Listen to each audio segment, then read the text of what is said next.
Bismillahirrahmanirrahim. Assalamualaikum warahmatullahi wabarakatuh.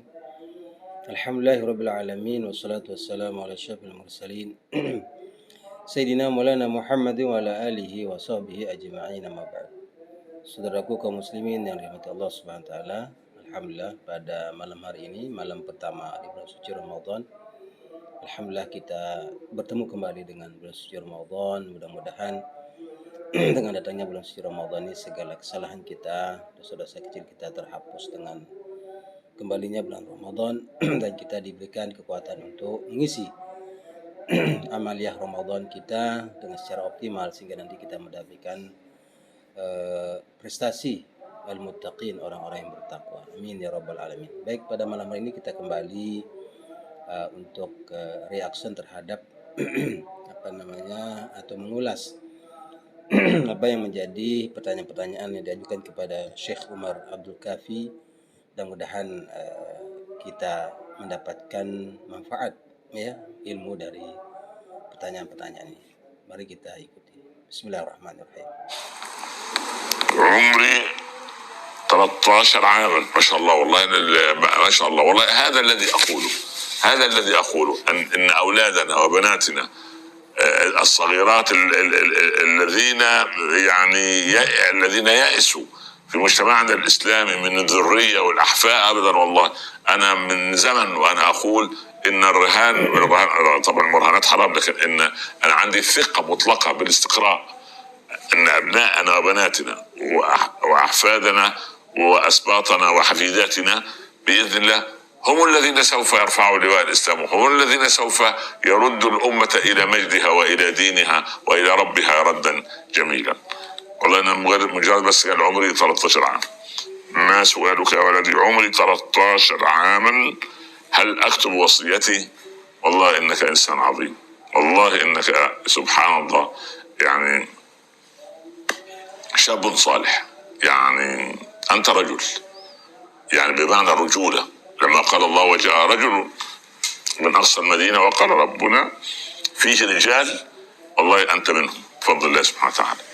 يا ولدي يعني لك ما تشاء، أنت بالغ عاقل راشد، أفضل من عقلا وبلوغا من كثير ممن تقف على شواربهم الصقور والبازي والشاهين. فاكتب الوصية أن يعني إذا مت فإن كان عندي من كتب صدقة جارية توضع في مسجد أو توضع في وقفا لله، وإن كانت هناك من ثياب توزع، وفلان يصلي عليه إن كان موجودا. ربنا يبارك فيك يا ابن، يحفظك ويبارك في عمرك في الطاعة بإذن الله إن شاء الله. Baik, tadi ada pertanyaan dari seorang anak yang juga masih sangat belia, yaitu berumur 13 tahun. Dan beliau mengatakan sesungguhnya anak-anak kita yang masih kecil belia seperti ini, dan menurut pengalaman beliau katanya bahwa anak-anak kita, baik laki-laki atau perempuan, cucu kita dan cicit kita, beliau percaya bahwa mereka lah nanti anak-anak kita seperti ini yang akan mengangkat, dia percaya bahwa mereka, generasi inilah yang akan mengangkat kemuliaan daripada agama Islam ini, yaitu menegakkan panji-panji Islam yang akan melakukan perubahan begitu. Dan dengan mereka agama Allah dimenangkan. Dan beliau mengatakan apa sih pertanyaan anak ini? Ternyata dia bilang, saya adalah seorang anak yang berumur 13 tahun. Apakah saya mesti menulis wasiat saya? Kata beliau. Kata penanya ini, sang anak ini. Dan kembali beliau takjub dengan anak ini, merasa kagum dengan anak ini, bahwa dia bilang, mengatakan, demi Allah, kami adalah seorang anak yang luar biasa, anak yang soleh, laki-laki yang soleh, yaitu anak yang berkualitas, memiliki sifat rujulah. Rujulah ini artinya keberanian dan ketegasan, dan tadi itu masih kecil tapi sudah memiliki keilmuan yang luar biasa. Dan beliau mengatakan, wahai anakku, sesungguhnya engkau silakan lakukan saat ini engkau sudah balik, sudah dan memasuki umur remaja, masuk usia remaja, usia muda, dan saya yakin kamu adalah anak terbaik ya, karena melihat pertanyaan ini, kata beliau. Dan tuliskanlah wasiatmu, silakan tulis wasiat. Misalnya engkau berwasiatkan dengan apa tadi, ada buku yang kau miliki, kitab-kitab untuk dijadikan sebagai wakaf yang bisa dimanfaatkan orang lain ya. Dan tentu wasiat ini adalah akan dilaksanakan setelah kematian seseorang ya. Dan juga mungkin wasiat itu berupa ya, berupa sedekah jariyah. Buku-buku tadi bisa ditaruh di masjid atau di mana sebagai wakaf, yang diniatkan wakaf semata-mata karena Allah Subhanahu wa taala.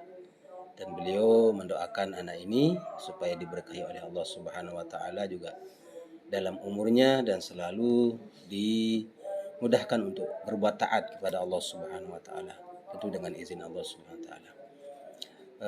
Saudaraku yang dirahmati Allah Subhanahu wa taala, tentu memang beliau sangat takjub dengan pertanyaan-pertanyaan anak yang masih belia seperti ini, dan semestinya kita juga sebagai kaum muslimin lebih awal ya menanamkan cintaan anak-anak kita kepada Allah, kepada Rasul, kepada agama Islam, ya, kepada kitab Al-Quran, untuk menjadi satu jaminan bagi kita bahwa mereka akan menggantikan kita kelak pada hari kiamat. Baik, kita lanjutkan pada pertanyaan selanjutnya. كيف يمكن للإنسان أن يكون له سر مع الله؟ شوف من زمن والله سؤال، أسئلة اليوم جميلة ما شاء الله تشرح الصدور. قلت من عشرات السنين من ليس بينه وبين الله سر عامل ازاي بالضبط بلغة العصر الشيخ اللي من غير رصيد. انا لو رحت لاسحب اصرف شيء من غير رصيد من المصرف او البنك، يقول يرد السحب على الساحب، او يعني الشيء غير مصروف.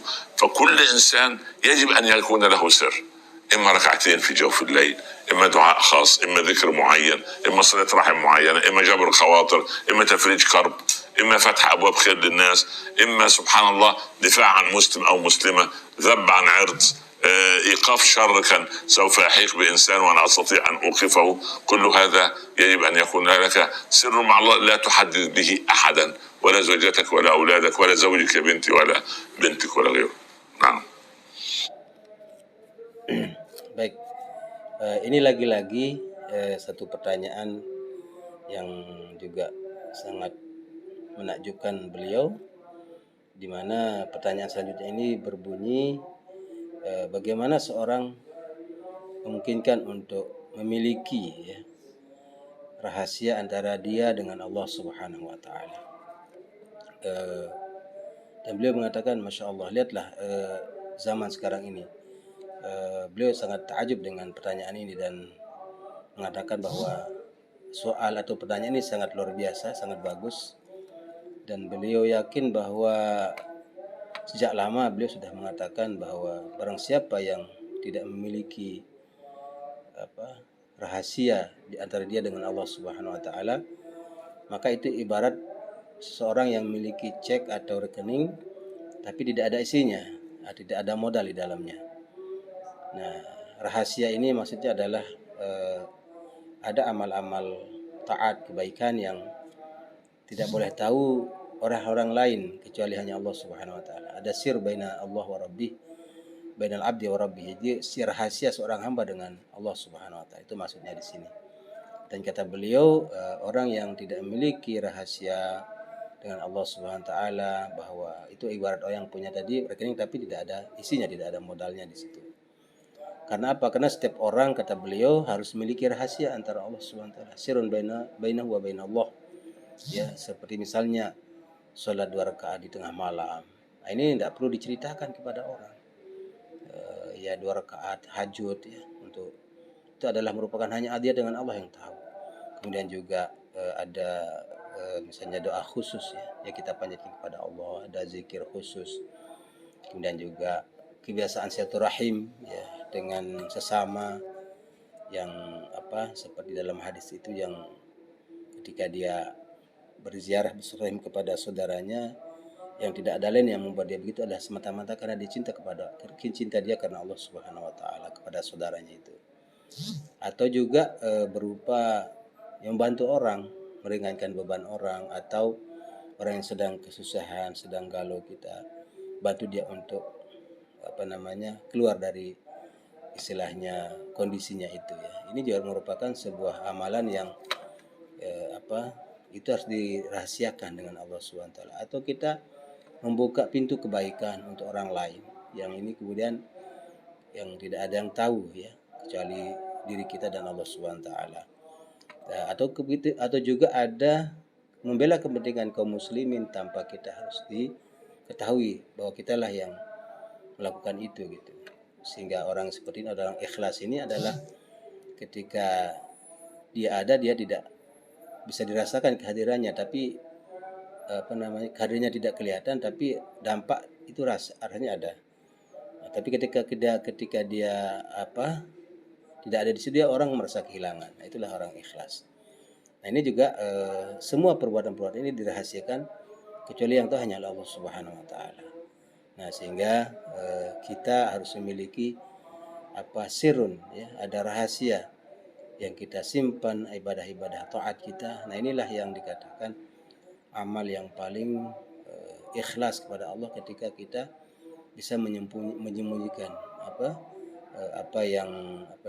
yang perbuatan yang kita lakukan, seperti sedekah misalnya, akhfaha, misalnya seperti kisah yang rajulun tasaddaqa bisadaqatin fa akhfaha, itu seorang laki-laki yang bersedekah dengan satu sedekah, dia kemudian fa akhfaha, dia sembunyikan sedekahnya itu sampai tangan kirinya tidak tahu apa yang diperbuat oleh tangan kanan ketika memberi sedekah itu. Sedekah yang dirahmati Allah SWT. Ada juga contoh lain, misalnya seperti sahabat Abdurrahman bin Auf yang memiliki kebiasaan setiap pagi meletakkan bungkusan uang di depan pintu para masakin, fuqara masakin di Madinah, bahwa tidak ada yang tahu siapa yang yang meletakkan itu semua ya. Tapi ternyata setelah beliau meninggal, ternyata bungkusan itu tidak ada lagi yang tidak ada lagi ditemukan di depan pintu mereka. Ternyata diketahui setelah itu adalah ternyata beliau selama ini yang meletakkan uang-uang tersebut di depan pintu fakir miskin kota Madinah. Nah, saudaraku yang dirahmati Allah SWT, dua hal tadi, wasiat dengan rahasia dengan Allah SWT, ini senantiasa juga kita amalkan dalam kehidupan kita sehari-hari. Mudah-mudahan dengan dua pertanyaan dan jawaban ini ya dari beliau, itu bisa menjadi ilmu yang bermanfaat dan kita bisa amalkan dalam kehidupan kita sehari-hari. Demikian, mudah-mudahan ada manfaatnya. Wallahu a'lam bishawab. Wassalamualaikum warahmatullahi wabarakatuh.